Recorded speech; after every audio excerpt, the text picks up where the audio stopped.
Daddy's not happy. He came to the UN today, and it was a total mess. Everything was broken. The escalators weren't even working.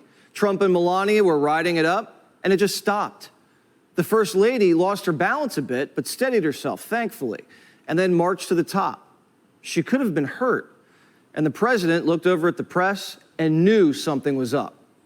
At first, we thought the escalator just malfunctioned, but then so did the teleprompter.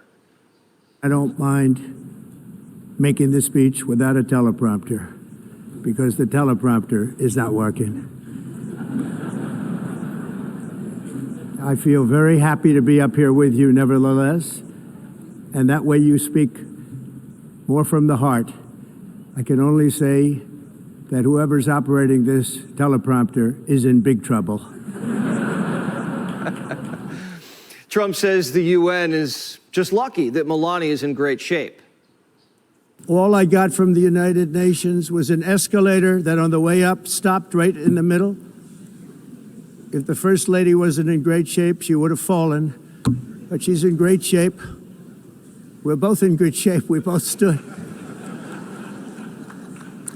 And then a teleprompter that didn't work. These are the two things I got from the United Nations, a bad escalator and a bad teleprompter. Thank you very much. And by the way, it's working now. It just went on. Thank you. I think I should just do it the other way. It's easier.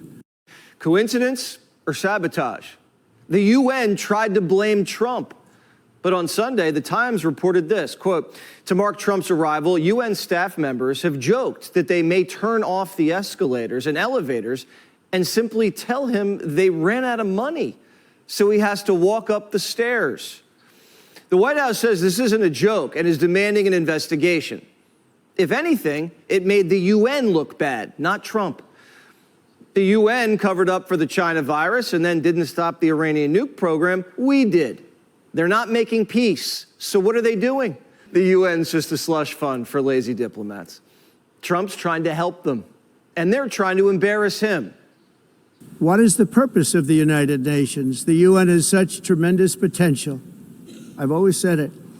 It has such tremendous, tremendous potential, but it's not even coming close to living up to that potential. For the most part, at least for now, all they seem to do is write a really strongly worded letter and then never follow that letter up. It's empty words, and empty words don't solve war. The only thing that solves war and wars is action. We haven't heard much about the UN since the Iraq War. What have they been doing for the last 20 years, besides whining about climate change? Trump's Mr. Ceasefire, and the UN never even picked up the phone. In a period of just 7 months, I have ended 7 unendable wars. It's too bad that I had to do these things instead of the United Nations doing them. And sadly, in all cases, the United Nations did not even try to help in any of them. I ended 7 wars, dealt with the leaders of each and every one of these countries, and never even received a phone call from the United Nations offering to help in finalizing the deal. Harry Truman created the United Nations after World War II to help maintain peace and stop war. They're not doing that. All they're doing is funding invasions.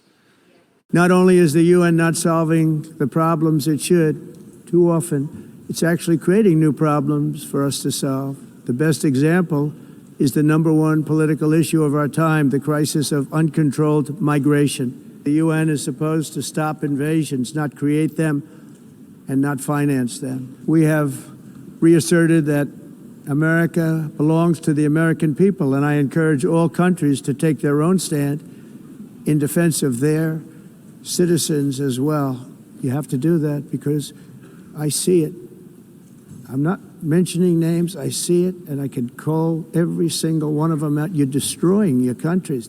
The UN unleashes refugees, then blames it on global warming so it can ask America for more money. That's the scam. And Biden was in on it. He kept our border open and then gave the UN $1 billion to stop global warming. The Europeans are in the same boat as the big guy. Europe is in serious trouble. They've been invaded by a force of illegal aliens like nobody's ever seen before. Illegal aliens are pouring into Europe. Nobody's doing anything to change it, to get them out. It's not sustainable. And because they choose to be politically correct, they're doing just absolutely nothing about it. My producer went to Portugal. I know, we pay him very well. And said it was 2 hours at customs because there were plane loads of Muslim refugees with their whole families. They don't speak English or Portuguese or Spanish or even French. And the Portuguese officials were trying to fingerprint them, and all hell broke loose. And at the end, they were like, all right, just go right in. My producer's mom talked to the customs official, who was livid, and said, yeah, there are plane loads of these people who are coming in all day, every day, and we just have to let them in. You see them on boats racing onto the shore in France. If we don't protect the birthplace of Western civilization, we're finished. How long can we go before Europe ceases to exist? Cities across the world are turning into little Jalalabads. I look at London, where you have a terrible mayor, terrible, terrible mayor. And it's been so changed, so changed. Now they want to go to Sharia law. But you're in a different country. You can't do that. The UN's been telling us it doesn't matter because, we're all going to die. The executive director of the United Nations Environmental Program predicted that by the year 2000, climate change would cause a global catastrophe. He said that it will be irreversible, as any nuclear holocaust would be. This is what they said at the United Nations. What happened? Here we are. All of these predictions made by the United Nations and many others, often for bad reasons, were wrong. They were made by stupid people that have cost their countries fortunes. The world hasn't ended, but they did end fossil fuels. Everybody went green and then went, oops, this doesn't work. Germany went full Al Gore with windmills and solar panels. They paid China billions for it. It was such a disaster, they went back to buying Russian oil. China laughed their way to the bank. They had the green market cornered and robbed the West blind. And to make it worse, unvetted foreigners are sucking up the rest of the resources. Trump said, I told you so. It's time to end the failed experiment of open borders. You have to end it now. See, I can tell you. I'm really good at this stuff. Your countries are going to hell. If you don't get away from this green scam, your country is going to fail. And I'm really good at predicting things, you know. They actually said during the campaign, they had a hat, the best-selling hat. Trump was right about everything. And I don't say that in a braggadocious way, but it's true. I've been right about everything. We're handing the world the MAGA model. Stop the green stuff, close the borders, and make money, not war. It worked here, and it'll work there. You have a choice. Biden used to come in and to the UN and say it was all about autocracy versus democracy. And the intelligentsia would nod their heads and stroke their chins. Well, all that means nothing if you can't keep your lights on and control your borders. Half the time, Biden didn't even know where he was. Thank you, thank you, thank you. Welcome to Washington. Fellow leaders, friends, 944 days, Putin has waged his vicious onslaught against Ukraine. Welcome to Washington. The first Trump term, the UN rolled its eyes. Now Trump's back. He was right about everything, and they're forced to take him seriously. European officials say, quote, none of this is amusing anymore. Nor do the other leaders still believe they can manage Trump. They're still trying, but he's shown an unpredictability this time that no amount of compliments and gifts is going to change. Everybody knows who has the power. The president of France, Emmanuel Macron, had his motorcade halted because Trump was just hanging out around the block. And 47 told him to go for a walk. I'm sorry, I'm the president. I'm really sorry. It's just that everything's in frozen right now. There's a motorcade coming right. I'm sorry. If you don't see, let me pause. How are you? Guess what? I'm waiting in the street because everything is puzzled for you. Leaders around the world are calling Trump daddy, nominating him for the Nobel Peace Prize and flying to Mar-a-Lago for rounds of golf. Trump even got Zelensky to put on a suit at the White House and at the UN. A big shift is happening. Trump thinks Zelensky has it in him to beat Putin. Quote, I think Ukraine, with the support of the European Union, is in a position to fight and win all of Ukraine back in its original form, with time, patience, and the financial support of Europe and, in particular, NATO. This is a huge change in posture for the president.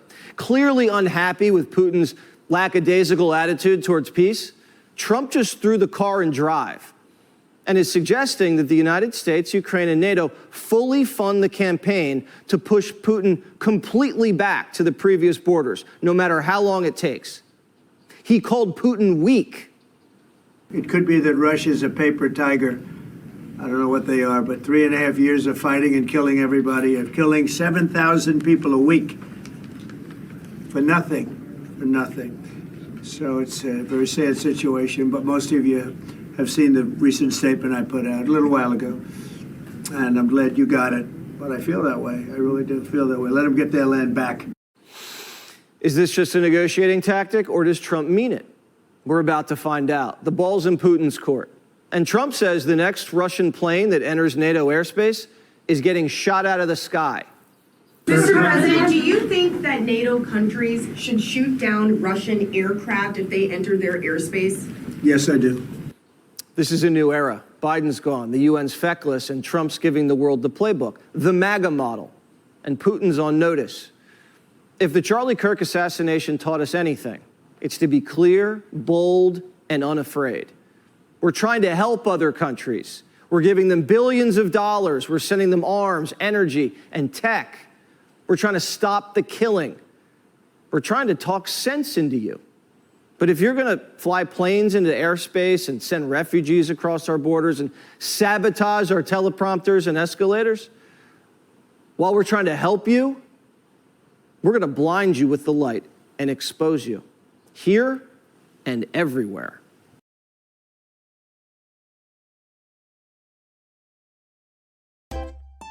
If you enjoy this content, please consider subscribing to my channel to stay up to date with future videos. Thank you for watching.